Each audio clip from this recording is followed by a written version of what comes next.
Hari ini kita masuk pula bahagian 2.4, peranan manusia dalam mengekalkan keseimbangan alam. Manusia merupakan pengguna, manakala tumbuhan dan haiwan merupakan sumber makanan. Tanpa tumbuhan sebagai pengeluar, semua hidupan lain akan pupuslah sebab kita bergantung sepenuhnya sebenarnya kepada tumbuhan. Contoh, lembu makan tumbuhan. Kita makan lembu.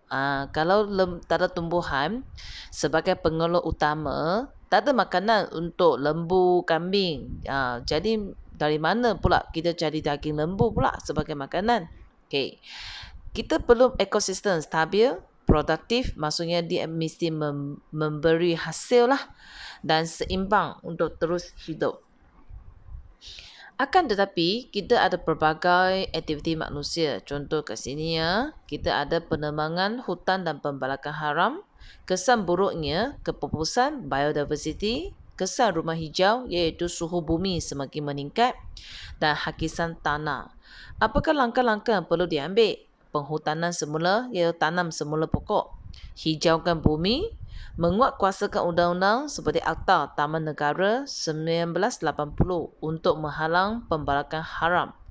Yang aktiviti kedua, perindustrian dan pengangkutan, pencemaran alam, kesan rumah hijau dan hujan asid. Hujan asid ialah kita membebaskan gas bertoksik, gas yang berasid ke atmosfera dan dia akan lalut dalam air hujan turun sebagai hujan asid. Apa langkah yang perlu diambil? Menggunakan penapis udara untuk menyingkirkan bahan pencemar dihasilkan oleh industri. Menggunakan pengangkutan awam iaitu bas, naik bas je, jangan setiap satu orang satu kereta. Menguatkuasakan undang-undang seperti Akta Kualiti Alam Sekeliling Pindaan 2012. Pertanian. Kita telah menjalankan pertanian dan menghasilkan kesan buruk iaitu pencemaran alam, hakisan tanah, kesuburan tanah terjejas. Maksudnya kita tanam sejenis tumbuhan atau sejenis pokok saja menyebabkan tanah itu semakin tidak subur. Melakukan pertanian organik, menggunakan kaedah kawalan biologi iaitu menggunakan pemangsa semula jadi. Contoh, ladang kelapa sawit kamu ada ular. Tapi kita tak menggalakkan menggunakan ubat ular sebab dia mencemarkan alam sekitar. Jadi apa cara yang paling baik? Kita menggalakkan membelah burung hantu supaya boleh cari makanan iaitu ular sebagai semula jadilah. Okey, tanpa mencemarkan alam sekitar. Menghadkan penggunaan baja kimia.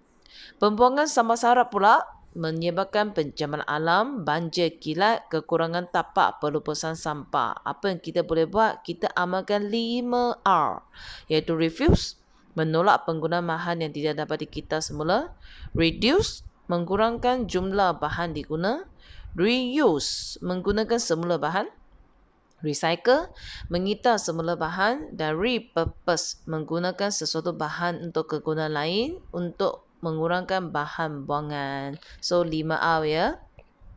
Okey, ini latihan summative bab 2 sebab inilah bahagian akhir sekali dah bagi bab 2. Salin soalan, jawab dalam buku panjang. So kelas hari ini sampai sini saja. Thank you kelas. I see you next week.